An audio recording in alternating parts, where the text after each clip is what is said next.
Welcome to the Moth podcast. I'm your host for this week, Edgar Ruiz Jr. I'm really excited to introduce to you two special guests that we have on today. They are the host of one of our favorite podcasts, Ear Hustle, Nigel and Earlonne Woods. Say hi. Hey, what's up with you? How you doing? Hello, very happy to be here. So Ear Hustle is one of those podcasts that so many people at the Moth are kind of in love with. For people listening to this who might not be familiar with the program, can you talk about what Ear Hustle is and what stories it shares? Sure. You want to start, E? No, dig in, Nige. All right. So Ear Hustle is a podcast about everyday life in prison, told from the perspective of those experiencing it. Earlonne and I started working on it together in, 2015?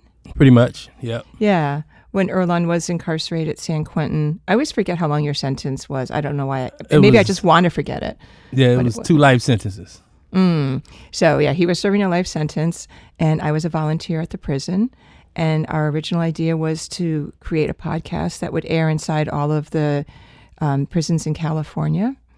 That was our big dream. But before we hit that dream, we started airing the podcast outside of prison. And it just grew from there. So everyone outside got the ear hustle. And then, Earlonne, your sentence was commuted in, I'm very 2018. bad with numbers. Yes, 2018. Yeah. Because of the podcast, yeah. Yes. And since then, we've been telling stories outside and inside of prison, and now we get to do things like this, get to talk to you about the Moth together. We get to talk to the storytellers. Exactly. It's great. This is really in alignment with our work at the Moth. I'm the manager of the community engagement team, and we get the privilege to work with a lot of incarcerated and post-incarcerated folks, helping them share their stories. In fact, stories all about the prison system have been a big focus of our community storytelling workshops since 1998. And it's really cool to be in a conversation with you both today. So this is going to be a little bit of a special episode. We'll be starting off by hearing an excerpt from the Ear Hustle podcast, and then following that with a story from the Moth that feels related. Nigel, Earlonne, can you set this up for us? In particular, can you tell us what Bonnaroo means? So Bonnaroo is a term, I don't know who created this term, but what it is when you were all creased up, matching, you look like you ready to go to the club. That's what Bonnaroo is. Your shoes are shined, your pants are creased, your shirt is creased, you probably got a cool little haircut to go with it. But when they use the term Bonnaroo, that's what they mean, that you came out for business, and I mean clubbing business. The clip that we're about to hear is from an episode called Taxx is Tripping. Mm-hmm. And Nigel, what is that episode? Mm-hmm. I mean, what is... Okay, so this episode, this clip from Taxx is Tripping is about can Bonnaroo be a verb? How do you Bonnaroo in prison? Is that a verb? Can you Bonnaroo? So that's what this clip is about. I mean, it's a big deal in prison, right? You usually have to, well, not usually, you have to wear a uniform and you're supposed to look like everybody else. So one of the interesting things is how do people push back against that and find workarounds to look Bonnaroo? To show their own identity. Exactly. Show their own identity through how they physically present themselves. And this particular clip, I think, has everything that an Ear Hustle story strives for, which is it's looking at a serious topic, but it also is being done with a little bit of humor, introspection, and surprise. Now let's take a listen to Ear Hustle.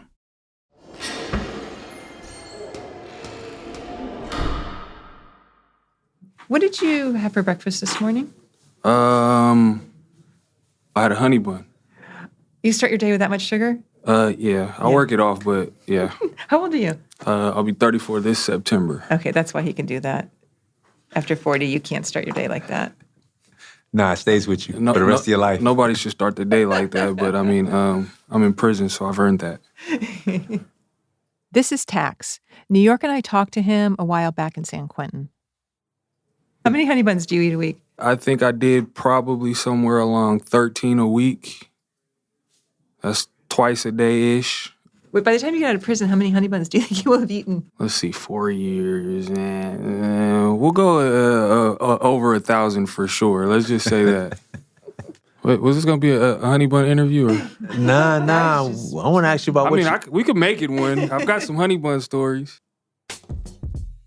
I was gonna ask, Nige, Yes? is this actually an episode about the honey buns and I didn't get a memo? Don't you wish it were? Yeah, because I would have been like, we finna put that Antoine song up in here.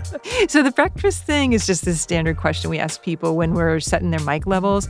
We actually asked Taxx down to the studio to talk about clothing and about a particular piece of clothing he saw when he first got to San Quentin. I came to this prison January 2019, and one of the first things I saw when I got off the bus was somebody in a bomber jacket. If anybody knows what a bomber jacket is, they're pretty stylish. Almost Letterman jacket type. They're fitted, they're tailored around the bottom, also around the sleeves and on the collar. And I thought they were prison issue. Yeah, I've seen the actual prison issue jackets, and they are nothing like what he's describing. If anybody knows what these CDCR blue jackets look like, they're pretty crappy. They look like a mix between trash and a raincoat. They snap up the front. They're just like wearing a shapeless blue thing. Windbreaker. Yeah, I wouldn't say shapeless. It's like a rectangle feeling going on. Almost like you're wearing a stiff dress. Yeah, it's not flattering. Those bomber jackets, on the other hand, though, they fit right. I was like, well, how do I get one of those? Because that's what I want. And you couldn't find it. Nobody would tell you anything. It's kind of pretty hush-hush. It took me almost a year to figure out where I could get this jacket. We should tell them why this is so hush-hush, Nige. Yes. Well, what we're talking about is upgrades. Pretty much. Upgrades to a standard set of clothing the state gives you when you get to prison. And that includes stuff like T-shirts, boxers, pants, and shoes. Right. And that's state property. Mm-hmm. And the state doesn't want you messing with it. And they definitely don't want you altering it so much that you can blend in with civilians and walk out the front gate. That's what's called escape paraphernalia. Yes. But that bomber jacket, I don't want to say it's escape paraphernalia per se, but Earlonne, it's a pretty big alteration. It's nice. Yeah, Definitely. it's nice. And this is what they'll do. They'll take the elastic collar, the cuffs, the waistband from a state-issued sweatshirt and sew those into a state-issued windbreaker. Mm-hmm. And you'll end up with this cool-looking giddy-up, that kind of look like a bomber jacket, Top Gun. Nice. What was it, Goose and them? Believe it or not, I've never seen that movie. And Taxx really wanted one, so he kept asking around. And finally, a year after he saw that first one, Taxx sees a second bomber jacket. He knew that he was about to go to visiting, and he wanted to be styling for the pictures he'd take. So he talked to the guy with the jacket. I was like, hey, can I wear your jacket? Oh, for the picture. For the picture. Yeah. Took a picture in it. I liked the picture. I sent it home.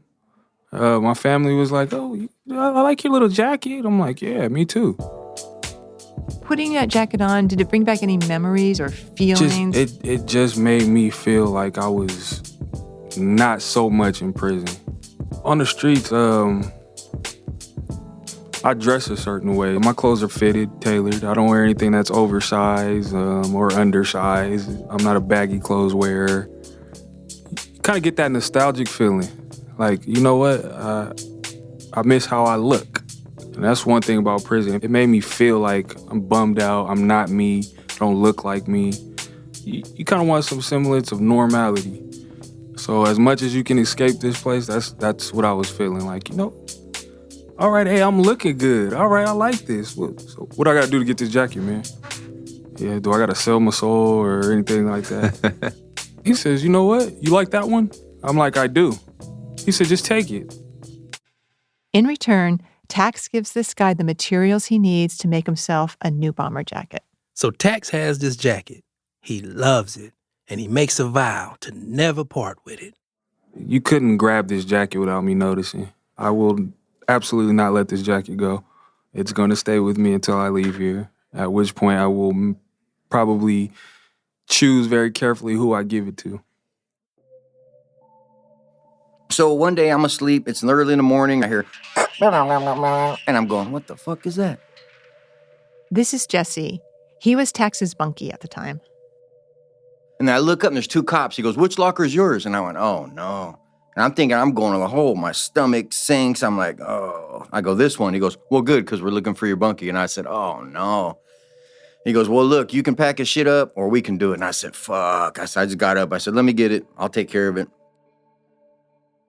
Taxx was headed to the hole. And when you get sent to the hole, all of your stuff gets packed up, and then the officers decide what they're going to let you have. So Jesse was packing up all Taxx stuff, and he was trying to do a nice job with it. Yeah, I mean, E, we've talked about this on the show a lot. Your bunkie or cellie, that's an important relationship. Hell yeah. And Jesse says Taxx was a good bunkie. I know his character. I know his program. Comfortable. That's a big thing in here.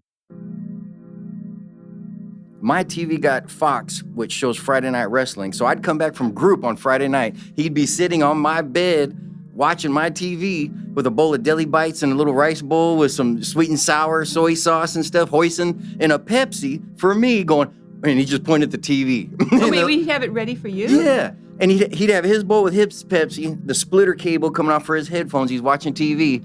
And he looks at me and he's like, and he just pointed at wrestling like it's on. And I knew already, like, all right, just sit down and eat and watch the wrestling show. You know what I mean? Can I just say that's really sweet? Yeah. So that's, you know what I mean? That's his character. So all the important stuff, TV, watch, radio, fan, you know, all these important items. Boom, boom, boom, boom, boom. I'm getting them in there and started packing his shit up. Nothing was in my mind except what the fuck happened, where's he going, goddamn, that sucks, all that kind of shit. It wasn't until later that day that Jesse realized the one thing he'd forgotten to pack. The whole bed was empty. Everything was gone except that jacket was hanging on the end of the bed. And I remember looking at it and I said, oh, his jacket. So I went to the officer who packed up his stuff and I said, hey, is he coming back? He goes, I think so. So Jesse tucked that jacket away in the safest place he could. But days went by. Taxx didn't come back. A month passed, 2. COVID happened, and things started to look pretty bad. It hit the 6-month mark, and somebody was like, hey, man, what's up with Taxx? Is he coming back? And I said, I don't know. Let me go check. So I went to the only officer I know that I have a good rapport with, like that anyway, and I said, hey, is he coming back? And he goes, I don't think so, man. I think it's been too long. I think they're going to ship him out. And when he said that, I walked back, and I took the jacket, right? Literally, I put it on to just try. I was like, I'm going to wear it. I'm going to wear this fucking coat. You hadn't worn it? Not once. Not the whole time. It just sat there the whole time. Didn't wear it. It was underneath my jacket. I don't even wear a jacket to chow. I'm Canadian. It ain't cold out here to me. I walk in the rain to chow. I don't care. I put the jacket on, and he's taller than me, so it don't look right. It don't look like a bomber. So the dude next to me, he saw me with it on. He goes, hey, what's up with that jacket? Let me get it. And I was like, that's my bunkies, man. He was like, well, what's up with him? Is he coming back? I said, nah. He goes, let me get it. Who cares? I said, well, if he does come back, I need the jacket back. You didn't sell it? You just gave it away? No, yeah. I just wanted to see somebody wear it, like, and enjoy it. How long were you in the hole? 6 months. Oh. Yeah, I was gone from my jacket for 6 months. Earlonne, literally 3 days after Jesse finally gives away. It was just a temporary loan. Okay, so 3 days after he temporarily loaned Taxx's jacket out, Jesse sees Taxx on the yard, fresh out of the hole. I saw him on the yard, and the first thing that popped up, the only good news I could tell him was, hey, I still got your jacket. Hey, your jacket's still here. When I heard it was still here, it was kind of like, And he just snapped. His facial expression went, go get it. Oh, you have the jacket? Yeah, I don't care about anything else but the jacket. I want the jacket. Only problem is, Jesse doesn't actually, technically, have the jacket. Right. He had given it to another guy, and that guy had spent those 3 short days he had the jacket washing it. I mean, kind of obsessively washing it and making it his own. He washed the shit out of it, right? Used state soap the first time. Then he used laundry detergent the next time, Tide. Then he used Gain the third time to make it smell good. Hung it up and dried it. This was a Saturday, Sunday. He came back on a Monday. The jacket literally was just like fresh from the dry cleaners. Somebody else had the jacket, and he took care of it. He washed it and everything. I was like, wow, okay, cool. But I want it back. Like, just give me the jacket back. I said, well, I got to get it from the neighbor because he just washed it. He goes, well, go get it. And I said, well, he's asleep right now. Well, go get it. It was apparent that I wasn't going to get the jacket back for a while, and at which point I kind of flipped the switch. Were there some strong words used? They were interesting words, I'd say. What I said along the words was, I'll be in there later to get that jacket. and I fully intended to go in there and get the jacket. Before I could get back to the building, I bent the corner. I heard, "Hey, I need that jacket, man. I'm gonna get that jacket. If I don't get that jacket back, I'm coming up in there." And then I heard this little screeching voice go, "Jesse, Jesse, Jesse." I was trying to calm Taxx down until he got the jacket back. This is Quincy. He was a screeching guy. Right. He was yelling at Jesse to hurry up and get that jacket while he tried to keep Taxx calm. And he was livid. Oh, my God. Look, I'm going to let you know this right now. Pack up my stuff if I'm going to the hole. I was like, you just got here. Let me get this straight. You were ready to go back to the hole where they would not even let you have the jacket for the jacket. Yes. And so me being the Christian man that I am, I was like, Taxx, let's just pray about this, man. Lord, we come to you and Taxx is tripping and you want to calm him down. So any way possible, if you can de-escalate this and bring him back his jacket, send that jacket back. In Jesus' name, amen. So Jesus got him his jacket back, right? Well, actually, it was Jesse. I gave this dude laundry soap for a month. I gave him like $2 in food, like $1 in a bar of soap. Oh my God, and he never let me live it up. So if you gave it to the guy, why did you have to pay to get it back? Because it was like, I'd be stealing it if I didn't compensate him for his time and his effort. But what about the fact you made a contract, a stipulation that if your bunkie came back, you need the jacket back? He did not remember that in that moment. But you had kept it for 5 months and 27 days, and then 3 days after you gave it away, Taxx comes back. Literally like Jesus out of the tomb or something.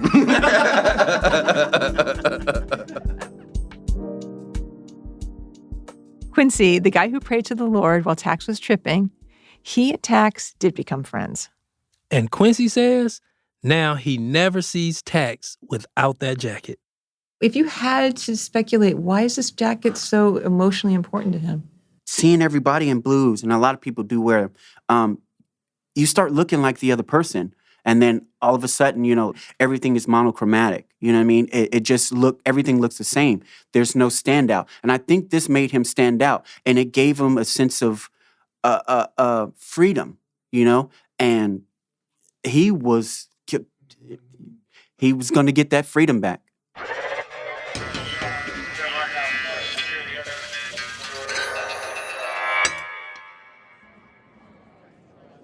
That was a clip of the Ear Hustle episode, Taxx is Tripping. You can find Ear Hustle wherever you get your podcasts. We also have a link in the show description. Up next, we'll have a Moth story that also deals with adaptation and getting along with people while incarcerated. But first, I wanted to talk a little bit more about Ear Hustle itself. Walk me through the process behind telling stories within a prison. Ooh, that's a long process. I would say first, of course, we have to identify a story or a theme that we want to talk about, and then we have to find the individuals that's going to be able to articulately talk about what the story is. Mm-hmm. So usually we would either, do it by word of mouth, asking individuals, or, when I was incarcerated, we used to put up signs on the walls in the buildings where, hey, do y'all have anything in common with this? Can y'all come talk to this? And some people will come down. Well, it's interesting. When we started, when Earlonne was still inside, people didn't know Ear Hustle. And so he was constantly ear hustling, trying to find stories whenever he was standing in line somewhere. And we had to do a lot more fishing, I guess you would say, to find people to talk to us. But after Ear Hustle came out and it started playing in all of the prisons and people could hear it, it sort of shifted. Now people come to us a lot with ideas for stories. What specific challenges that you face? I could imagine, putting this together isn't easy. It's huge. Imagine, when you're in prison, you have no internet, You don't have phone access. It's very hard to print anything. You don't have all of the, the programs you have on your computers out here. So we were transcribing things by hand at first. Yep. Yeah. I had to, once I left the prison, I had no contact with Earlonne. So, I was in there working all the time. We worked probably 40 plus hours a week, but we had to be really scheduled and on point about what needed to be done when I was out there, what I had to accomplish out there, what he had to accomplish inside, and then what we were going to do when we were inside the prison together. There could be lockdowns where I couldn't get into the prison for weeks. I think maybe there was one time when it was a month. I mean, anyone in the prison administration can change their mind and say, no, this isn't going to happen. So we had to tread lightly, be really determined, and do what I call the 3 Ps: patience, politeness, and persistence, to just get things done and not get frustrated and really support each other. Definitely. Because the one thing that is always going to be unpredictable, and that's whether or not it will be normal program the following day. Mm-hmm. And that's the one thing that, nobody controls, because, you have, of course, 4,000 personalities that's in that prison. And, one of them could do something that, jeopardize the program of everybody else, So I mean, we don't have to be this way now, but for the couple years, I can't remember how many years it was before. It was like 2 years we were working on this inside. I left every day knowing I might not see Earlonne for a while. And so we both had to have that frame of mind that it wasn't like, okay, I'll see you tomorrow. We hope we see each other tomorrow, but that wasn't a given, never a given. What do you think the role of storytelling is within a prison? Me personally, I think storytelling, I don't want to say necessarily accountability. I just want to say storytelling opens people up to a conversation that they don't usually have. You know what I'm saying? Or stuff that they don't usually tell, or especially, the way that we do stories, people get to speaking on stuff that is really dear to them, that they knew it was in them, but they never really exposed it. And I think, for me, that's part of the storytelling process, is really getting something out of people that either they never talk about comfortably. Is that the word? Mm-hmm. That's how I see it a lot of times. People really, when you having conversations and telling stories, people say some stuff that will take us aback, and like, damn, that was deep. Yeah, I mean, I think storytelling in prison or really anywhere is, and it's the telling the story, but it's also somebody listening. There's those two components, and when you're telling a story and someone's listening to you, it's a way of saying I exist and I matter, and it's a deeply emotional and pivotal experience for a lot of people who feel like they haven't been heard before or haven't been considered. And I'm sure this happens on the Moth when people are telling the story and they realize that they've got undivided attention. It's a boost to one's self-esteem and creativity and sense of well-being. I think it's an essential experience for people to have. Awesome. Thank you for sharing that. When people listen to Ear Hustle, what is something that you want them to come away with? There's a big list here. Go, Ian. Yeah, there's a big list. One, again, I think Nigel probably alluded to it, that, people exist. They still here. Their stories didn't end, when they were in courtroom and sentenced, life goes on, and a lot of time people in prison, of course, are the marginalized population, but, we're able to at least, bring their stories to people. Every time we put a story out, the one thing I always like to see and hear from people is, this is my new favorite story. Yeah, we do hear that a lot, which is nice. I want people to, when they hear our stories, to think about who's in prison in a different way. I want them to think about the responsibility they have as taxpayers to know what's happening inside prison. I want them to see the commonalities between life inside and life outside. I want both sides, the people who are telling the stories and the people outside listening, to feel empowered to make change. I want people to be entertained and amused and intellectually and emotionally challenged. I love when a story makes people think in a new way. So when we started doing the podcast, we did get a few kind of eyebrows raised that we used humor in our podcast. But I think that's really important. I want people to understand that, just because someone's incarcerated, it doesn't mean their whole life there is a flat line of frustration and anger. There's so many, of course, life in there is like life out here. You're going to have all kinds of experiences. And so I think having the humor and the curiosity and the creativity that comes across in the people that we interview is really important. And I want that to come across in the stories too. Thank you so much for the work that you do. This is important work. Thank you so much. Thank you. Up next, we've got a Moth story from Derrick Hamilton. We met Derrick when he took part in the Moth Community Workshop with the New York Innocence Project. He told the story you're about to hear in a showcase for those justice-related stories. The show is intimate and mostly invite-only, which is why you'll hear a small but mighty crowd cheering him on. Here's Derrick live at the Moth.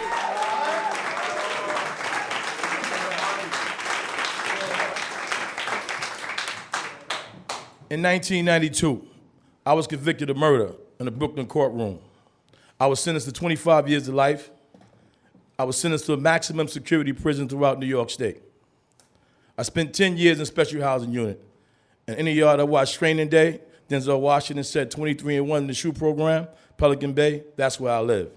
Some of the most inhumane treatment you can imagine. Prisoners banging on walls all night, yelling and screaming, feces being thrown on inmates, urine being thrown on inmates. The only one peace and solitude that I had was 2 law library books that came every day from a prison guard. You had 24 hours to study the book and learn all the knowledge that you could in that little period of time before you had to turn it back the next day. The banging, the screaming, the yelling interrupted me.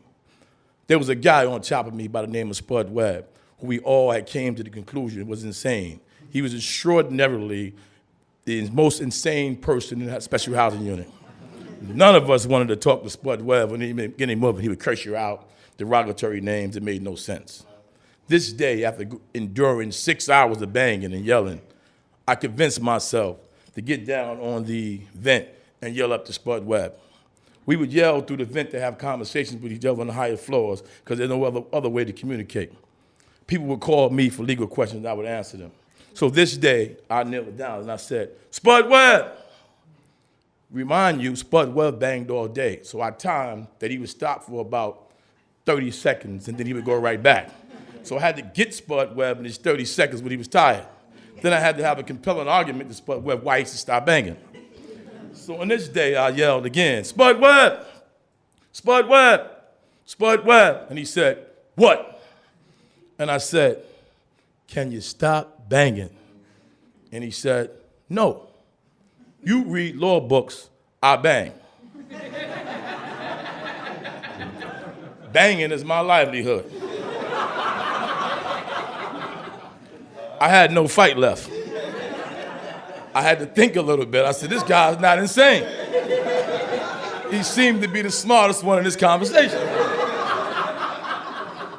I pondered and I said, what should I say to Spud Webb? So I said, Spud, well, can you lower the banging down a little bit? Don't bang so loud. He says, I'll try. For that moment, I felt that I had a victory. I had Spud Webb willing to try not to bang so loud. So I learned something that day. I learned that we perceive people to be a certain way based on prejudices and institutional biases. That Spud Webb, like me, was living in inhumane conditions, and he found banging as a way to escape it. And if it wasn't from his banging, Spud Webb might have been dead from suicide or some of the other things that we've seen. So I had empathy for Spud Webb, even though he banged. And from that moment, I looked at him through different eyes. And that is my story.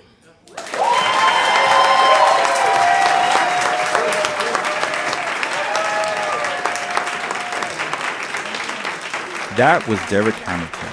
Derrick is the Deputy Director of the Pearl Murder Center for Legal Justice at the Cardozo School of Law in New York City. While wrongfully incarcerated, he taught himself law and worked on both his case as well as helping other prisoners with their cases. He's also the Legal Director of Families and Friends of the Wrongfully Convicted. Through the years, we've worked with many different justice-related partners to develop and showcase these stories that spark much-needed conversation. The Moth's partnership with the Innocence Project and the Innocence Network actually goes back almost 20 years, and they are one partner in our growing network of collaborators. To find out more about the Moth's work with people involved with the criminal legal system, go to themoth.org. Well, that's all for this episode. Thank you so much for joining us, Nigel and Earlonne. Thank you very much. We appreciate it. Yeah, thanks for having us and great conversation. Thank you. Before we leave, is there anything you want to say about Ear Hustle to the Moth listeners? Yeah, start at the beginning. If you've never heard Ear Hustle, start at the beginning. And I'm going to appreciate you for sharing it, because once you listen, you're going to share it to your closest friend. I guarantee you. First of all, I love the Moth. I love listening to Moth stories. I love thinking about the listeners that are in the audience, taking in what's happening. So I hope that our stories can offer that same experience to the Moth community. If they take a listen, they'll have feel the same kind of connection they feel when they listen to a Moth story. You can listen to Ear Hustle wherever you get your podcasts. We also have a link in the show notes. And keep an eye out for a really great Moth story on Ear Hustle. That'll drop July 10th. From all of us here at the Moth, have a story-worthy week. Edgar Ruiz Jr. is the manager of the Community Engagement Program and a Story Slam host at the Moth. He is a comedian and storyteller who has been featured in the Moth's latest book, A Point of Beauty, True Stories About Holding On and Letting Go. This episode of the Moth Podcast was produced by Sarah Austin Jeunesse, Sarah Jane Johnson, and me, Mark Solinger. The rest of the Moth's leadership team includes Sarah Haberman, Christina Norman, Jennifer Hickson, Meg Bowles, Kate Tellers, Marina Gluchet, Suzanne Rust, Brandon Grant Walker, Leanne Gully, and Aldi Kaza.